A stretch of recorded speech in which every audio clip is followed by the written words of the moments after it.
Hi, good evening. I'm hoping you can hear me okay.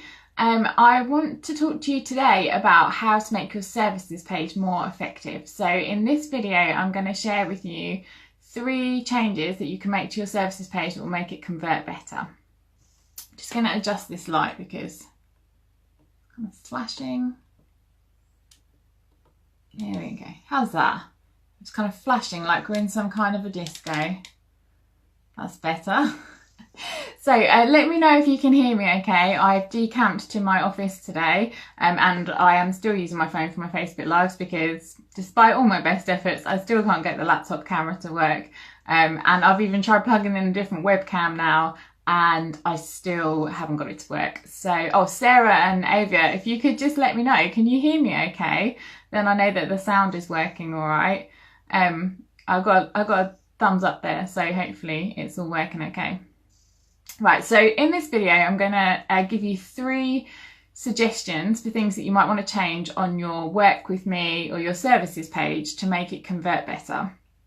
And I wanted to talk about that because I got, so I had an inquiry from someone who wanted to join my VIP service and they were asking me to have a look at their website and that included a services page. And when I was looking at it, I was like, this is what I come across all the time. So I will do a Facebook Live about it and hopefully lots of people will benefit from these 3 tips because they're relatively easy changes to make and they should help you convert better when you're selling one-to-one services. So the first thing I wanted to talk about is how you package up what you do. So when I worked, before I launched the club, worked only as a copywriter working one-to-one with small businesses. The number 1 feedback I had was that my website and my packages made it really easy for people to do business with me because I told them this is, you know, typically like this is an about page, this is what it's going to cost you, this is what it's going to cost you for a sales page, and I packaged it up in a really easy to understand format. I had help from a business coach to do that.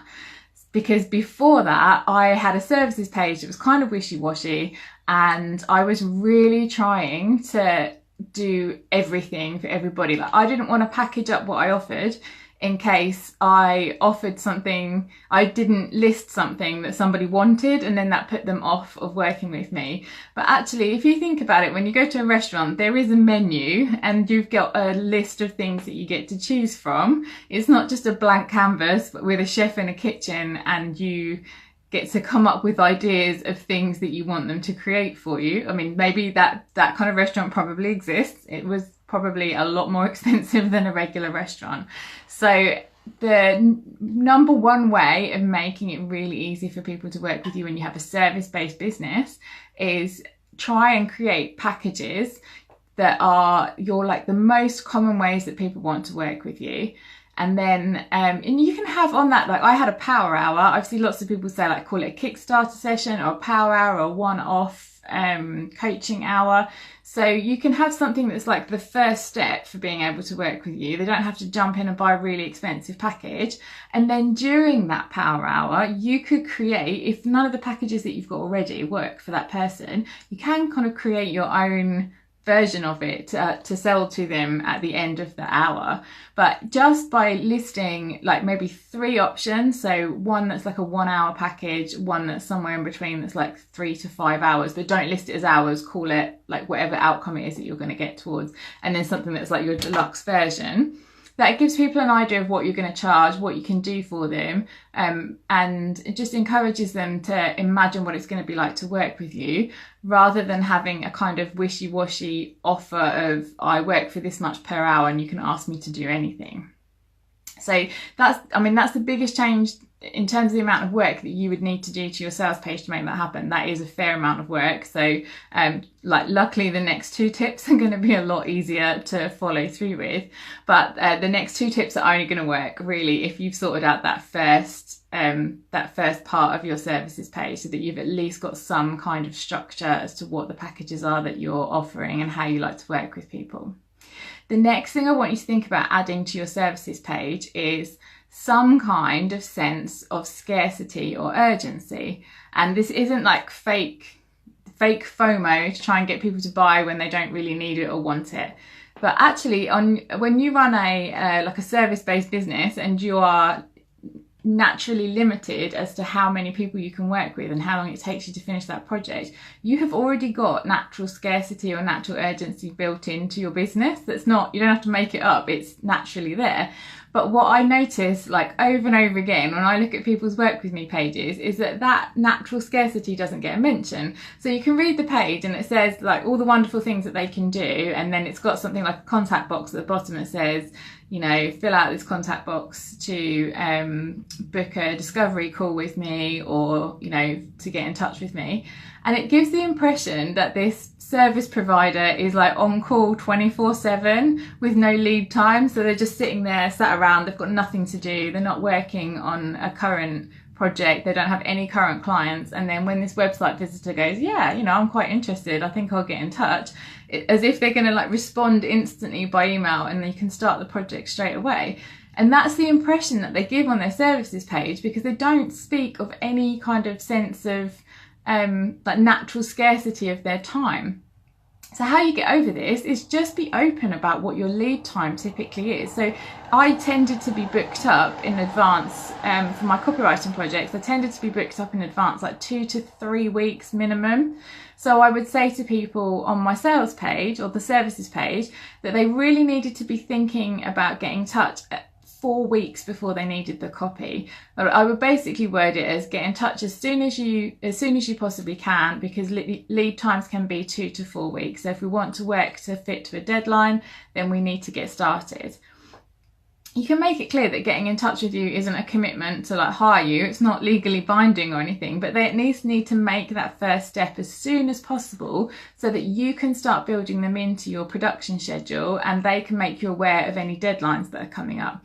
So just to add that element of scarcity or urgency on your page, be upfront about how long your lead time is usually. So that's like how long are you usually booked up for before you can even start to work on this new person's project.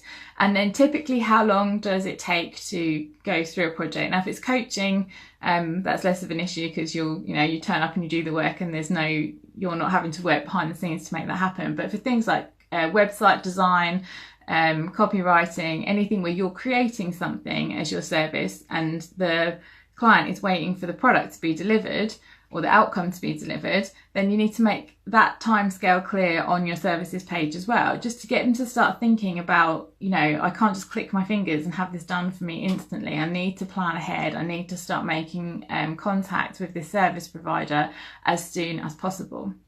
And that leads me on to the third point. So often I get to the bottom of a service page, even if the packages have been really well explained, and I think, yeah, this is really interesting. This is someone, I can understand who would want to work with them. It's exciting. They know how they're going to work with them. And then they get to the bottom and it's kind of a limp email me at, and then their email address to get started.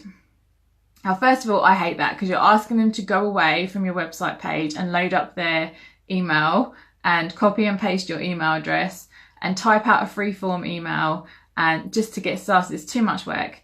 And even if you add a contact form, that's an improvement on just giving an email address. I make sure the contact form works, because that's the worst, is when someone has a contact form and you think, yeah, I've sent off for more information and I'm looking forward to hearing back from that person, and then nothing happens because they actually haven't received the information that you sent on the contact form. So if you add a contact form to your page, you do need to make sure that it works.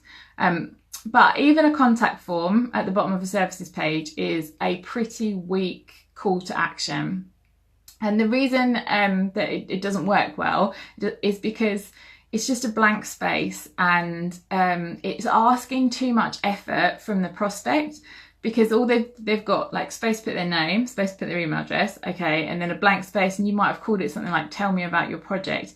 But it's such, there's so many different pieces of information that they could put in there, and there's no promise of what they're going to get out the other side of it. So they might put loads of effort into writing out all of the information that they need about the project, and actually that's a complete waste of time, because all you needed was bare minimum details so that you could book a discovery call with them. So it puts the prospect in a kind of awkward position, because they don't know how much information to put into that form, and they're already questioning, is that going to be worth my time investment, because I don't know what's going to happen on the other side of it. Much more effective is if you can have a small questionnaire. I used 17 Hats, and it had some kind of function on it where I could add a button to my services page, and it loaded up a questionnaire that I had designed, and then I would get an email saying that there'd been a prospect had completed a questionnaire. And I would just ask enough questions that meant that I could get back to them with a rough estimate of a quote, and book in a discovery call with them. So the questionnaire had maybe 3 or 4 questions on it. I would find out if there was any kind of looming deadlines, find out what their existing business was and website, and ask a couple of questions about the project. And crucially, on that services page, I would tell them what they were getting in response to filling out the questionnaire. So I would tell them, fill out this questionnaire and I will get back to you with a kind of rough quote so that you've got a rough idea of how much this project's going to cost, although this could be amended when we've got into more detail, and that I would be getting back to them with a link to my calendar so that we could discuss the project in more detail and see if we were a good fit for each other. So it made it clear to them that by filling out that questionnaire, they were in no way committing to working with me. And it made it clear, it gave them a better idea of how much information they needed to give me before they'd even seen the questions. They'd have a much better idea of how much information I needed because they knew what I was trying to do with that information.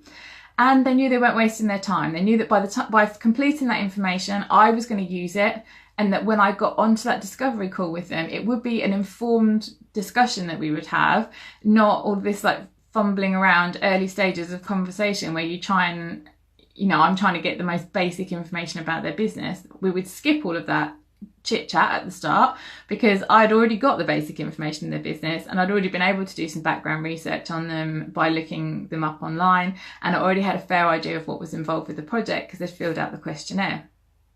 So the 3 steps feed into each other. So making it clear what your packages are and how you like to work with people, adding in some kind of sense of urgency or scarcity. So making it clear what your lead time is, and just making it clear that they need to take that first step sooner rather than later to be able to get the project done as quickly as possible. I know that sounds obvious, but it isn't, and you need to express it on the page to help build some momentum up so that they've read the information and then they're thinking, yes, this is something that I want, right, I actually need to do something about it now, not go away and do further research. And then make that call to action at the bottom of the page really clear but just really productive, because just email me about your project means that's quite a lot of work on their part and they've made unknown progress on the project. If you've got a button that takes them to a fairly simple, easy to fill out questionnaire and they can see how you're going to use that information, then the prospect feels much more confident that they haven't wasted their time giving you that information. It's going to be put to good use, and they can walk away from your website feeling like, yeah, I've made progress on this project, even though they haven't committed to anything yet and they haven't hired you, but they have taken a next step towards getting this project completed. And then you're in a much better position to have that discovery call with them because you're able to prep thoroughly before you speak to them. You can do some research online. And so by the time that you get on that call, you're already that much further along in the relationship and so much closer to sealing the deal and being able to invoice them. Which is that's the goal ultimately, is to be able to make that gap from when they first go to your services page to when you're able to invoice for a deposit, close that gap, put as few steps there as possible, but without it being really abrupt and you seeming like you only want them for their money. There needs to be that kind of nurture, getting to know you process, but as efficient as possible, not emailing people back and forth and kind of wasting their time. So I hope that that's really helpful to you. It's the same 3 things I look for. So when people ask me to do a review of their website and to see what would I suggest that they change, if they're a service-based business and I go to the services page, those are the 3 things I'm looking for. Have they communicated really clearly what it is that they do, but how they package and price that service? And then have they made it clear that this is not a open all hours buffet where people can just pop in and expect to have something delivered 24/7? Have they made it clear that actually we need to get on with this? There's some limitation involved. You can't just have it on tap whenever you want it? And have they made it really, really clear for the website visitor to take that next step and to feel that that next step is productive and actually that is an efficient next step? It genuinely is moving the project further along. It's not just a lead waving their hand on going, yeah, I'm kind of interested in that, but it's actually helping that prospect move closer towards committing to the project, putting down the deposit and getting on with hiring you, which is the whole point of your Work With Me page. So I hope that you found that helpful, and thank you so much for watching. Bye.